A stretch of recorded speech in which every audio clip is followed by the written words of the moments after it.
أعوذ بالله من الشيطان الرجيم بسم الله الرحمن الرحيم ربي زدني علما ربي يسر ولا تعسر وتمم بالخير صدق الله العلي العظيم সুপ্রিয় দর্শক শ্রোতা বন্ধুরা দেশে প্রবাসে পৃথিবীর বিভিন্ন প্রান্ত থেকে ইউটিউবের মাধ্যমে যারা আমার আজকের আলোচনা শুনছেন তাদের প্রত্যেককে ইসলামিক সম্ভাষণ রীতিতে স্বাগত জানাচ্ছি। আসসালামু আলাইকুম ওয়া রাহমাতুল্লাহি ওয়া বারাকাতুহু। বন্ধুরা, প্রতিনিয়ত স্বাস্থ্য এবং পুষ্টি সংক্রান্ত বিভিন্ন তথ্যপত্র নিয়ে আমি আপনাদের সামনে ভিডিও উপস্থাপন করি। তারই ধারাবাহিকতায় আজকে আপনাদের জন্য বিশেষ একটি আলোচনা শেয়ার করব, আর তা হচ্ছে গর্ভধারণের প্রাথমিক পর্যায়ে যে সতর্কতাগুলো অবশ্যই আমাদের মায়েদের মেনে চলা উচিত।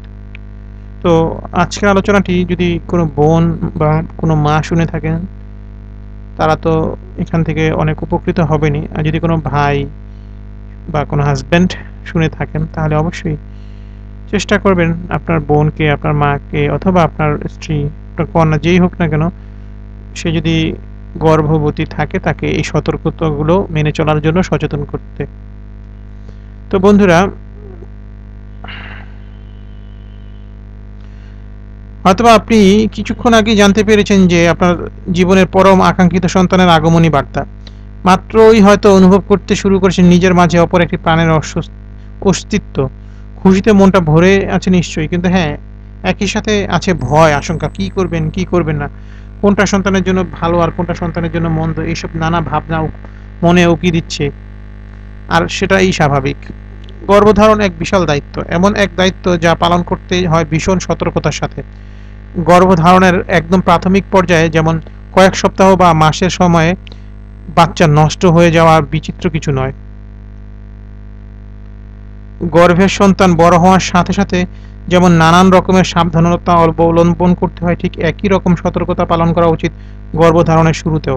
অনেকেই এই বিষয়টিকে গুরুত্ব দেন না, আর তার মাসুল গুনতে হয় সন্তানদের হারানোর মধ্য দিয়ে। তাই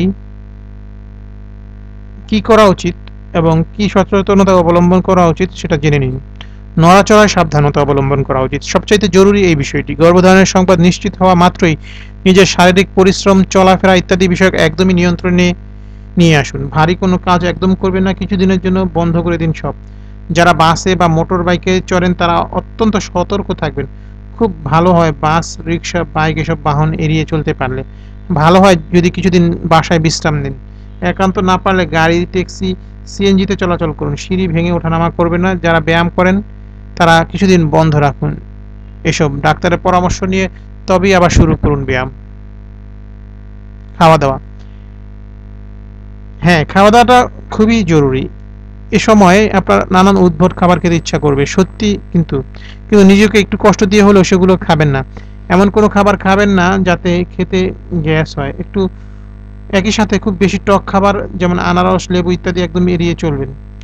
শুধু তাই নয়, চা, কফি ইত্যাদি ক্যাফিন জাতীয় পানীয় এড়িয়ে যান একদম, কারণ এই পানীয়গুলো আপনার শরীরে তৈরি করবে পানি শূন্যতা সহ নানান রকমের মানসিক উপসর্গ। এড়িয়ে চলুন তাপমাত্রার পরিবর্তনও। খেয়াল রাখবেন আপনার যেন খুব ঠান্ডা বা গরম না লাগে। ঠান্ডা গরমের সমস্যা থাকে, জ্বর, সর্দি ইত্যাদি রোগ হতে পারে, ফলে নিজেকে বাঁচিয়ে রাখুন। পান করুন প্রচুর পরিমাণে পানি ও মৌসুমি ফলমূল, যা আপনাকে এসব রোগ থেকে দূরে রাখবে। স্টিম বাথ, সানবাথ ইত্যাদি পুরোপুরি এড়িয়ে চলুন। এসবে যে তাপমাত্রা ব্যবহার করা হয় সেগুলো আপনার সন্তানের জন্য মারাত্মক ক্ষতিকর। তো বন্ধুরা, গর্ভকালীন সময়ে বা প্রাথমিক পর্যায়ে যে সচেতনতাগুলো অবলম্বন করা উচিত তার ভেতরে গুরুত্বপূর্ণ 3টি বিষয় নিয়ে আপনাদের সাথে আলোচনা করলাম। আশা করি আমাদের আলোচনাটি কিছুটা হলেও আপনাদেরকে স্বাস্থ্য সচেতন করবে। যদি আমাদের আলোচনা ভালো লাগে শেয়ার করে দিবেন যাতে অন্যান্য ভাই বোন এটা শুনে উপকৃত হয়। আমাদেরকে আপনাদের মতামত জানাবেন, আমাদের চ্যানেলটি সাবস্ক্রাইব করবেন এবং আমাদেরকে লাইক দিয়ে উৎসাহিত করবেন। তো আজকে এ পর্যন্তই। ভালো থাকুন, সুস্থ থাকুন, সত্য এবং সুন্দরের সাথে থাকুন। মহান রব্বুল আলামিন আমাদের সবাইকে সাফল্যমণ্ডিত জীবন দান করুন এই প্রত্যাশায়। আসসালামু আলাইকুম ওয়া রাহমাতুল্লাহি ওয়া বারাকাতুহু। আল্লাহ হাফেজ।